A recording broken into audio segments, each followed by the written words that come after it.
मेरी माँ बहनों, कान खोल के सुनो, ध्यान से सुनो, एकदम हिंदी की चिंदी बना के, अपनी उर्दू का मेयार नीचे घटा के, तुम्हारी समझ के मुताबिक बात कर रहा हूं। मजार पर जाने को जो तुम बहुत बड़ी नेकी समझ रही हो और समझती हो कि मजार पर चले जाने के बाद हमारे पाप धुल गए, हमारे गुनाह धुल गए, बहुत बड़ा काम हमने कर लिया, तो इमाम इश्क मोहब्बत, इमाम अहले सुन्नत, सरकार आला हजरत, जिनके मसलक आला हजरत का नारा हम लगाते हैं, इमाम आला हजरत से पूछा गया, उन्होंने अपनी किताब फतावा रज़विया में नकल किया। एक बुजुर्ग से पूछा गया कि बताइए औरतें मजार पर जाती हैं तो उनको कितना सवाब मिलता है? औरतें मजार पर जाती हैं तो उनको कितना सवाब मिलता है? मैं देखिए उलमा के लिए कोई नई बात नहीं कर रहा हूँ, ये सब जानते हैं इन बातों को। इसके बावजूद भी ये जगह हैं, बेदार हैं, ये मेरा हौसला बढ़ा रहे हैं, आपको समझाने के लिए बोल रहा हूँ। ये तो सब जानते ही हैं, आप सुनिए। तो पूछा गया कि औरतें मजार पर जाती हैं तो उनको कितना सवाब मिलता है? तो जवाब देते हैं कि सवाब न पूछो, ये पूछो कि अजाब कितना होता है। सवाब न पूछो, ये पूछो कि अजाब कितना होता है, गुनाह कितना होता है। जब ये घर से निकलती हैं तो अल्लाह की लानत शुरू हो जाती है, फरिश्तों की लानत शुरू हो जाती है। और जब मजार के करीब जाती है तो जिस मजार को देखने और जियारत करने जिस बुजुर्ग के मजार के पास जाती है, वो बुजुर्ग भी लानतें बरसाते हैं, वो भी लानत बरसाते हैं। अब अंदाजा फरमाए कब तक? जब तक ये दोबारा घर वापस ना आ जाए, लानत ही बरसती है। समझ में आया कि मजार पर जो नेकी समझ कर जा रही हैं वहां नेकी नहीं मिलती है, गुनाह मिलता है, अजाब मिलता है, अल्लाह का गजब मिलता है, बुजुर्गों का गजब मिलता है, तुम नेकी समझ के जाती हो। और सुनिए, मिन्नतें मानती हैं ये, या गदा अली बाबा मेरा बेटा ठीक हो जाए, मेरा शौहर बीमार है अच्छा हो जाए, या मेरा बेटा परदेश गया है खैरियत से वापस आ जाए, या मेरी बेटी बीमार है तंदुरुस्त हो जाए, तो गदा अली बाबा आपके मजार पे खसी चढ़ाऊंगी। सुनो मेरी माँ बहनों, बातें मत करो, तुम्हारे लिए गुफ्तगू कर रहा हूँ। तुम बहुत ज्यादा मन्नतें मानती हो, खसी ले जाऊंगी बाबा, गदा अली बाबा आपके मजार पे खसी चढ़ाऊंगी। यहाँ बड़े बड़े उलमा मुफ्तियान कराम बैठे हैं और मैंने किताब भी लिखी है उसके ऊपर, किताब में फतवा भी मैंने डाला है, आपको चाहिए कि वो किताब लेके जाइएगा। उलमा बैठे हैं, जिम्मेदार मुफ्तियों का स्टेज है। और सिर्फ यही नहीं बोलता हूँ, बल्कि मैं बाज़ाब्ता फेसबुक में बोलता हूँ, रेडियो में बोलता हूँ, यूट्यूब पे ये प्रोग्राम जाता है, सारी दुनिया के मुफ्तियान किराम सुनते हैं। समझ रहे हैं ना? ये मत समझिएगा कि कपटोल में बोल रहा हूँ, पूरी दुनिया में ये पैगाम जाता है। ये पैगाम देता हूँ कि इस तरह की मन्नत मानना, या गदा अली बाबा, या ख्वाजा बाबा, या नाजिर बाबा, या साबिर बाबा और कोई बाबा, अगर मेरा बेटा ठीक हो जाए, बेटी अच्छी हो जाए, शौहर अच्छा हो जाए, मैं आपके मजार पर खस्सी चढ़ाऊंगी। याद रखिए, ये मन्नत मानना नाजायज है, नाजायज है, गुनाह का काम। बेशक बेशक बेशक। समझ में आ रही है कि नहीं बात आ रही है? ये कहती है कि बहुत बड़ा काम कर रही है। अच्छा, ये मन्नत भी मानती है तो खाली खसिए की, रोजा रखने की मन्नत नहीं मानती है, और नमाज पढ़ने की तो भूले से भी नहीं मानती है कि या अल्लाह मेरा बेटा ठीक हो जाएगा तो 4 रकात नफिल नमाज पढ़ूंगी। ऐसी मन्नत मानते हुए सुना आप लोगों ने? वो नहीं मानती है क्योंकि मेहनत खुद पड़ेगी ना, और खसी की मन्नत इसलिए मानती है कि कमाई तो शौहर की लगेगी। वो बेचारा Qatar, Saudi, Dubai, Malaysia, Qatar, Bahrain, किस किस मुसीबत से गुजरकर, किन किन परेशानियों से गुजरकर, सर का पसीना पांव के नीचे से बहकर, किस किस तरह से मजदूरी करके, मशक्कतें झेलकर, परेशानियां झेलकर, लेटरिन साफ करके, झाड़ू लगा के, किन किन मसाइब आलाम से गुजर के 4 पैसे इकट्ठा करता है, और तुम सालाना एक एक मन्नत मानती हो, सालाना 3-3 मन्नतें मानती हो। और एक ही खस्सी की बात नहीं, सिर्फ खस्सी की बात हो तो कुछ गनीमत। अब खस्सी ले जाने के लिए 4 चक्का चाहिए, और दामाद को भी बुलाना पड़ेगा। नहीं बुलाइएगा तो हड़ताल मचा देगी। दामाद को बुलाइए, फिर उनको विदाई भी दीजिए, 4 चक्का का भाड़ा दीजिए, रिश्तेदारों को बुलाइए। यानी एक मन्नत में ये कम से कम 50,000 खर्चा कराती है। तुम्हें एहसास नहीं कि तुम्हारा शौहर कितनी मेहनत से पैसे कमाता? बेशर्मी कर रही हो, नाजायज और नाजायज राह में तुम उसको जायज समझकर, बेहतर समझकर कर रही हो। तो ऐ मेरी माँ बहनों, ध्यान से सुनो। कल न कहना कि मुझे मालूम न था। जब खुदा के यहाँ तेरी पकड़ होगी, जब तुम्हारे ऊपर कोड़े बरसेंगे, तो तुम ये भी नहीं कह पाओगी कि हमें मालूम नहीं था। उस मौके पर तुम्हारा गरीबान पकड़ लिया जाएगा और तुम्हें खामोश कर दिया जाएगा कि नहीं, तुम्हें जलसे में मसला बताया गया था, तुम्हारे पास कोई उज़्र न रहेगा। तो ये खस्सी की मन्नत मानना नाजायज है। और लोग चादर की भी मन्नत मानते हैं, तो चादर की मन्नत भी मन्नत नहीं है शरीय, वो मन्नत नहीं है। मन्नत का मतलब होता है सिर्फ अल्लाह के लिए। मन्नत इबादत है, और इबादत अल्लाह के सिवा किसी की करना जायज है? आप लोग बोलिए, जरा सा जवाब दीजिए।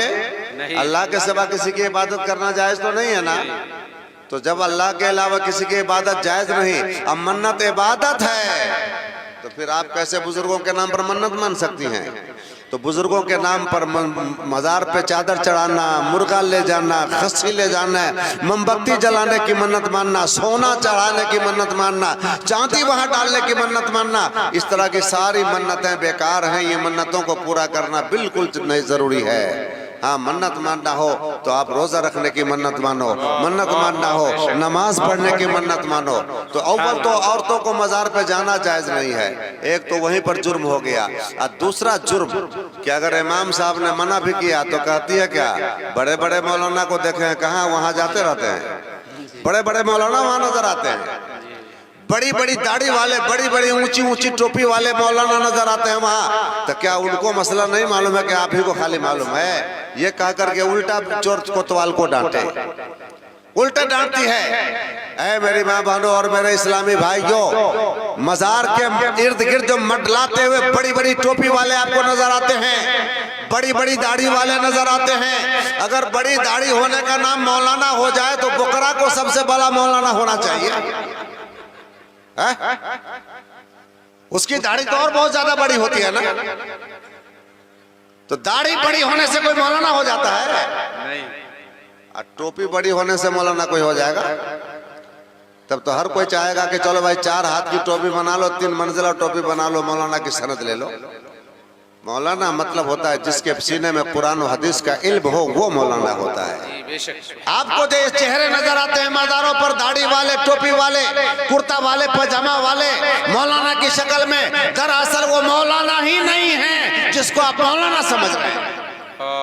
कुरान में आया, इन्नमा यख्शल्लाह मिन इबादिहिल उलमा।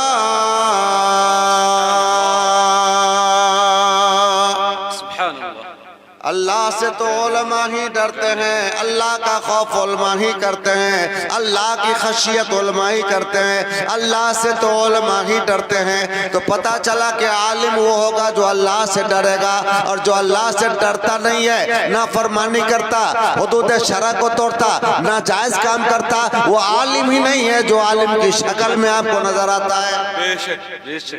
जिम्मेदार स्टेज है, जिम्मेदारी वाली बात सुन लीजिए। तकरीर का टाइम नहीं है, खाली मसला सुन लीजिए। तो मन्नतें मानना जायज नहीं है कि मज़ार पे चादर लाऊंगी, खस्सी ले जाऊंगी, मुर्गा लेके जाऊंगी, जाना भी जायज नहीं है आपको। और सुनिए, एक बात आपको काम की बताऊं, उलमा किराम जानते हैं। अच्छा, कुछ लोगों को देखिएगा कि अजमेर जाने वालों के लिए, अजमेर जाने वालों के हाथ में पैसा देते हैं कि जाकर के ख्वाजा गरीब नवाज के मज़ार पर मेरी तरफ से चादर चढ़ा दीजिएगा 5000 की। वाह, अब बड़ा सीना फुला फुला के बोलेगा, सबको बताएगा कि हम तो अजमेरों चादर भेजे हैं। अब क्या कहें, ऐसी जगह पर बड़ी मुश्किल हो जाती है कि कैसे इस इंसान को डांटा जाए। अरे तुमको पूरे मोहल्ला में कोई गरीब नहीं मिला था जिसको 5,000 रुपया दे देता, कोई बीमार न मिला था जिसके इलाज में तुम 5,000 दे देता, कोई गरीब की बच्ची की शादी नहीं हो रही थी जिसको तुम 5,000 दे देता। कसम खुदा की तुम अपने मोहल्ले की गरीब बच्ची की शादी में 5,000 दे देता, रब की बारगाह में ये तेरी रकम भी कबूल होती और गरीब की दुआ से निकलती, वो बाबे इजाबत तक जाता। हमारे लिए दिल से दुआ करती। अजमेर भेज रही है चादर के लिए 5,000 रुपया, समझती है कि बड़ा काम कर लिया, कुछ काम न किया, खाक नहीं काम किया, कोई सवाब नहीं मिलेगा, कोई सवाब नहीं मिलेगा। 5,000 की चादर भेजती है वहाँ, अब पड़ोस में गरीब को इलाज के लिए परेशानी, बेटी की शादी हो रही होती है, चंदा देने में कहेगा 1100 लीजिए ना, 2,000 देने की ताकत नहीं है, और चादर भेजने के लिए अजमेर शरीफ 5,000। चादर औलिया किराम के मजार पे इतना डालने की क्या जरूरत है जी? एक चादर बहुत है अजमत के लिए। जैसे कुरान पे एक गिलाफ चढ़ाते हैं कि 5-10 गिलाफ चढ़ाते हैं कुरान पे? बोलिएगा जरा, जवाब दीजिएगा। एक ही चढ़ाते हैं ना? क्या 10-15 गिलाफ चढ़ाते हैं तब जाके कुरान का मकाम मर्तबा ऊंचा समझ में आता है? एक गिलाफ आपने डाल दिया, आपने समझ लिया कि ये किताब और किताबों की तरह नहीं है, लिहाजा आपने एक गिलाफ चढ़ा दिया। इसी तरीके से औलिया किराम के मजार पर एक चादर डाल दी जाए ताकि समझ में आए कि और लोगों की तरह इनकी कब्र नहीं है, या और कब्र वालों की तरह ये कब्र वाले हैं। तो एक चादर से पहचान हो गई।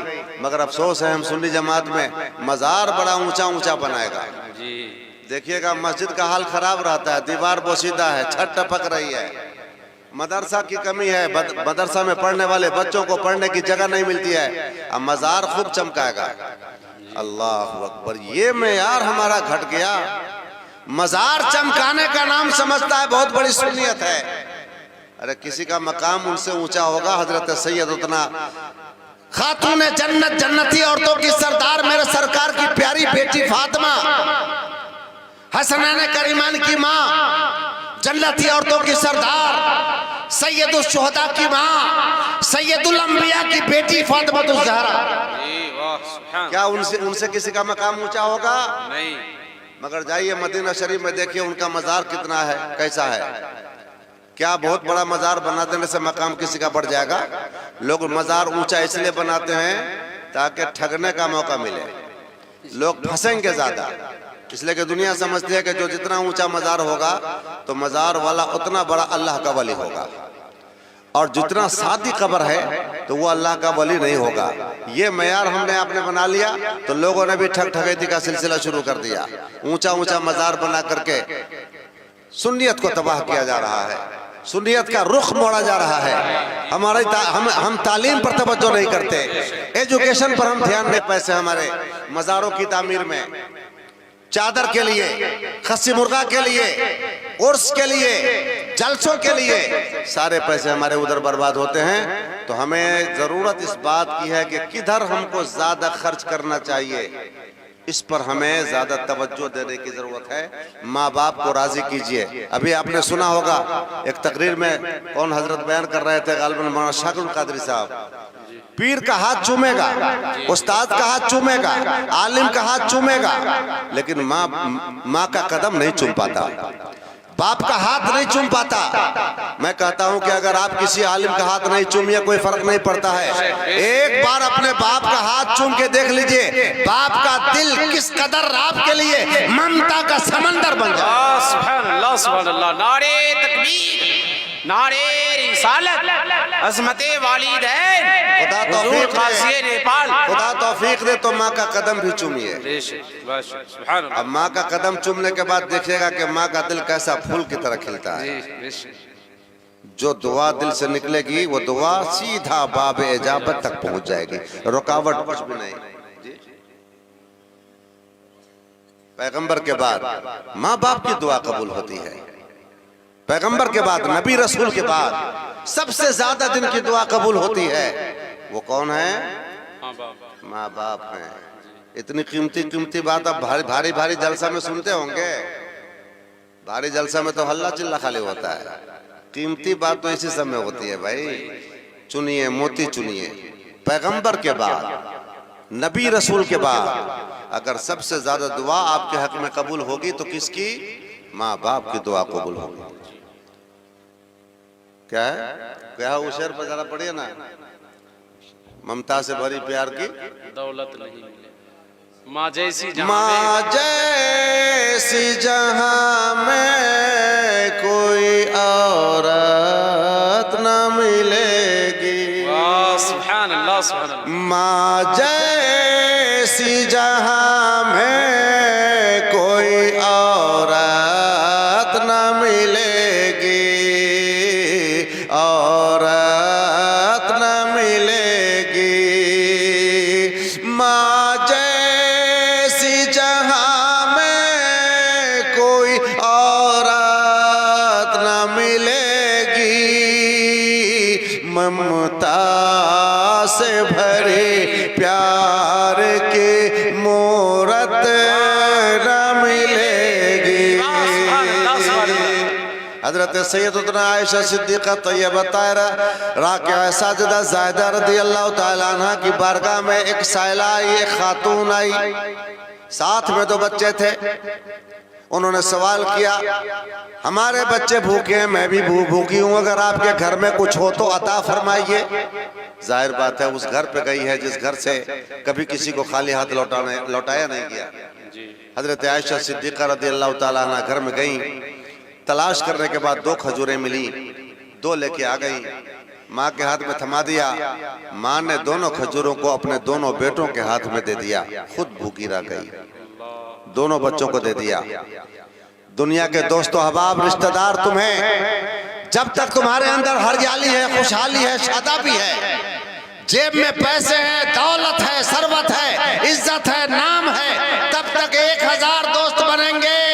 लेकिन जैसे ही तुम्हारी दौलत खत्म हो जाएगी, चमचों की तरह तुमसे दूर हो जाएंगे, तुम्हारे मुंह करने वाला छीन लेंगे।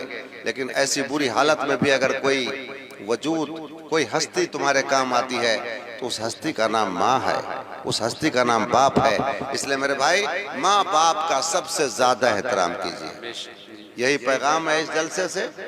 उसके बाद किसी का एहतराम कीजिए। अल्लाह तबारक व तआला हमें इसकी तौफीक अता फरमाए।